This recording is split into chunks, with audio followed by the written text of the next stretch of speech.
atanaba kutegeera kyakwasiza Lukwago yalowoleza akatambi kano bulungi. Gwalowooza mbu ekyakwasiza Lukwago kusamoninga General MK obuwongo bwo buluka ekikyamu era n'okunoonyereza ko kutono n'ebifa mu ggwanga ogobereranga mbuzi. Omusango ogusibisiza Dr. Besigye kati emyaka 2 ng'ali mu kkomera si gwa muniino. N'ensonga lwaki mulaba Erias Lukwago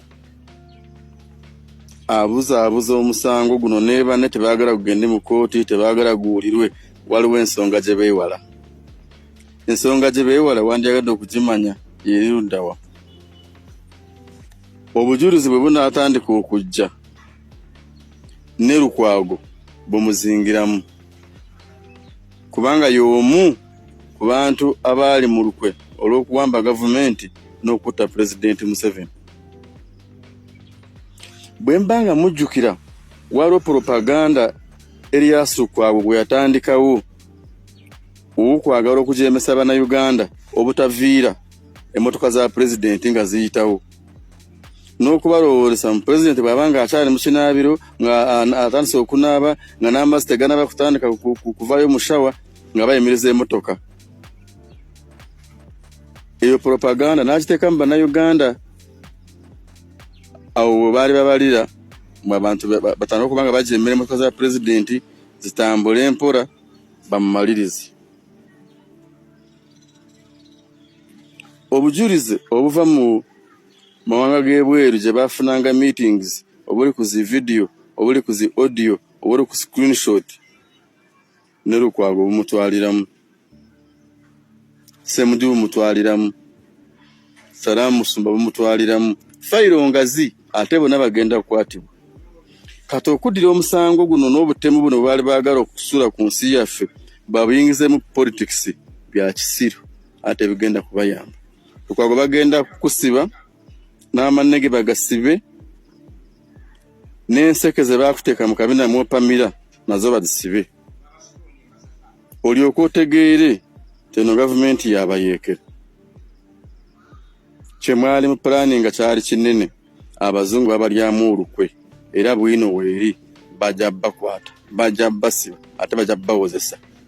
Oyo katemba gwe mwagala okuteeka mu misango gino, it won't work for you. It won't work for you. So mwabadde balowooza mbusimanyi yasamunze jeno ye nyini yabada ali mu kuzannya jangu nkwekuli. Now listen to this, Madam Martha Karua. Wacha niongee Kiswahili.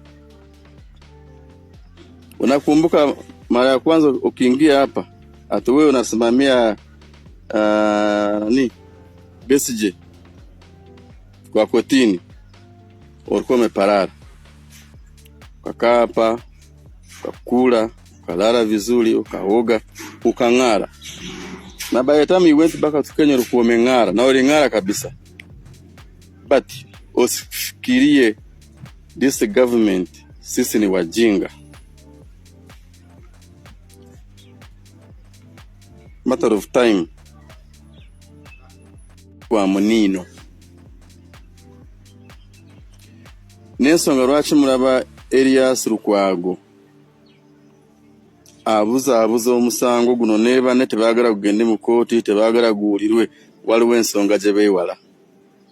Ensonga gye beewala wandyagadde okugimanya yeri luddawa.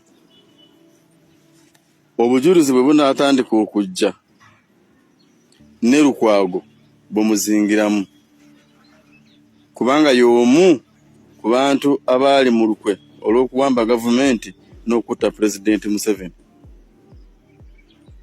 Bwe mbanga mujjukira waliwo propaganda Erias Lukwago gwe yatandikawo okwagala okujeemesa Bannayuganda obutaviira emmotoka za Pulezidenti nga ziyitawo, n'okubalowoolesa mu Pulezidenti bw'abanga akyali mu kinaabiro nga atandise okunaaba nga n'amazzi teganaba kutandika kuvaayo mu shawa nga bayimiriza emmotoka.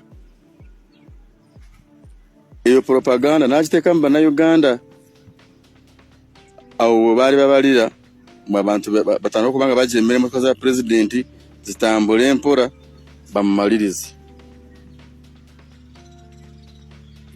Obujulizi obuva mu mawanga g'ebweru gye bafunanga meetings obuli ku zi video obuli ku zi audio obuli ku screenshot ne Lukwago bumutwaliramu, Ssemujju bumutwaliramu, Salaamu Musumba bumutwaliramu, fayiro ngazi ate bonna bagenda kukwatibwa.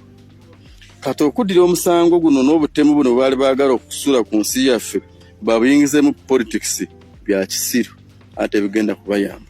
Lukwago bagenda kukusiba n'amannege bagasibe n'enseke ze baakuteeka mu kabina mu Pamira nazo bazisibe. Olyoka otegeere teno gavumenti yabayeekera. Kye mwali mu planning nga kyali kinene abazungu babalyamu olukwe era bwino weeri bajja bakwata bajja basiba ate bajja bawozesa. Oyo katemba gwe mwagala okuteeka mu misango gino, it won't work for you. It won't work for you. So mwabadde balowooza Musemanyi yasamunze jeno ye nyini yabada aramu kuzanya jangu nkwekuli. Now listen to this, Madam Martha Karua. Wacha niongee Kiswahili. Unakumbuka mara ya kwanza ukiingia hapa ati wewe unasimamia Besigye kwa kotini, ulikuwa umeparara ukakaa hapa ukakula ukalala vizuri ukaoga ukang'ara, na by the time you went back to Kenya ulikuwa umeng'ara na uling'ara kabisa. But usifikirie this government sisi ni wajinga. Matter of time we will soon also host you.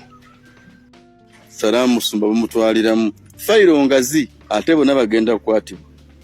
Kati okuddira omusango guno n'obutemu buno baali baagala okusula ku nsi yaffe babuyingize mu politics bya kisiru ate bigenda kubayamba. Lukwago bagenda kukusiba n'amannege bagasibe n'enseke ze baakuteeka mu kabina mu Pamira nazo bazisibe. Olyoka otegeere teno gavumenti yabayeekera. Kye mwali mu planning nga kyali kinene abazungu babalyamu olukwe era bwino weeri bajja bakwata bajja basiba ate bajja bawozesa. Oyo katemba gwe mwagala okuteeka mu misango gino, it won't work for you.